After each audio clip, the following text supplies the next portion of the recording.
ظافر العابدين نورتنا بقناة أهل الدار. اهلا وسهلا. خبرنا اليوم هيك كيف شايف هالمحبة من الصحفيين اليوم اللي ملفوفين حواليك. انا سعيد جدا بتواجدي هنا في الامارات. العرض الاول الى الفيلم الى ابني، الفيلم السعودي الى ابني، والحمد لله ما شاء الله تواجد كبير من الناس، من الاصدقاء الصحفيين ومن الجمهور، ومشوقة ردة فعل الناس. امبارح كان العرض الاول في الرياض، وكانت بصراحة ردود فعل إيجابية جدا. إن شاء الله اليوم نفس الشيء. كيف تعاطيت مع الردود؟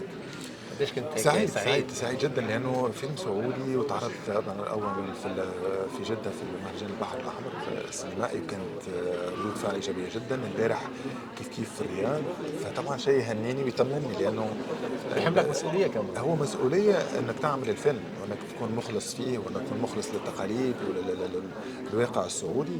فلما يكون الجمهور السعودي فرحان بالنتيجه ويحس نفسه موجود في الفيلم، هذا الشيء طبعا يفرحني.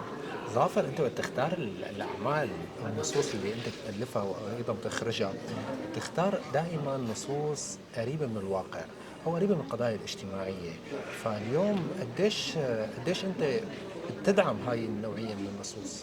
مهمة جدا، مهمة جدا، لأنه بالنسبة لي الأسرة هي أهم الأشياء. يعني الأسرة، العلاقات الأسرية، الأخوة، الأب، الأم، ومن خلال الأسرة دائما نفهم مجتمعنا. فدائما الأساس حسيت يعني من تجربتي الأولانية في فيلم غدة والآن في فيلم لابني، إنه عندي ميول للأشياء الاجتماعية الإنسانية.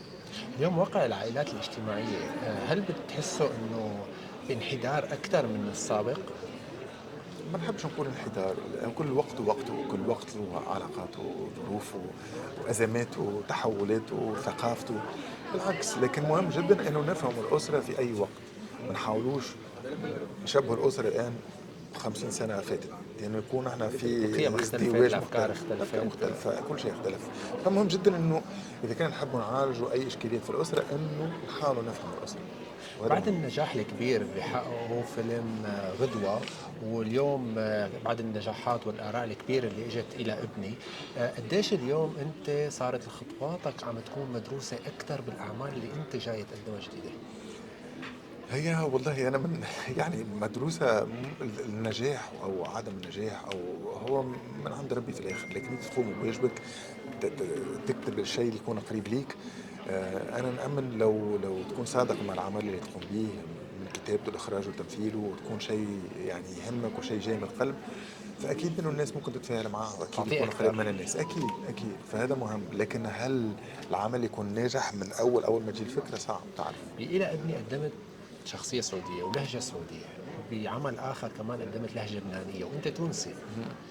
قديش يعني هالنجاح هذا، يعني بدنا ندق على الخشب اليوم ان شاء الله في خشب، مفيش ما خشب. فيش خشب. هلا الحمد على لله. على هالنجاح اللي انت عم تلعبه بتلون اللهجات بدون اي صعوبه. هو رهن عمل اكثر منه، يعني لازم يكون الانسان مجتهد ويحاول يتعلم، لانه بالنسبه للممثل هي من ادواته انه يجرب لغات مختلفه، شخصيات مختلفه. واحنا عندنا ميزه، اللغه العربيه قريبه، تقربنا من بعض، ثقافتنا تقربنا من بعضنا، فلما لا بصراحه، لكن محتاجه طبعا اجتهاد يعني. بدنا تخبرنا اكثر كمان عن تحضيرك اللي بده يطلع الفيلم انف وثلاثه عيون. صح. خبرنا اكثر عن دكتور هاشم. دكتور هيرم عنده مشاكل، عنده مشاكل نفسيه. نحن حسينا من السوشيال ميديا حتى تبعك انت كثير بتشجع لهي الشخصيه وهذا العمل. متشجع بصراحة، لأنه فيلم مختلف أيضا.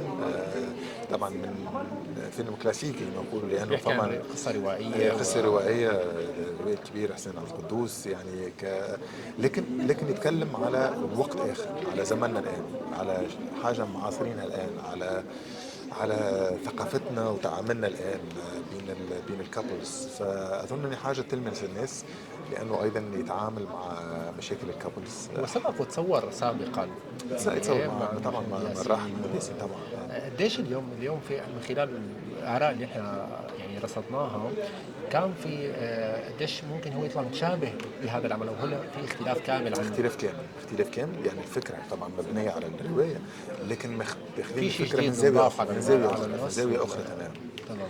من وجهة نظر أخرى طبعا. شو الجديد اللي عم نحضره كمان لرمضان غير الفيلم؟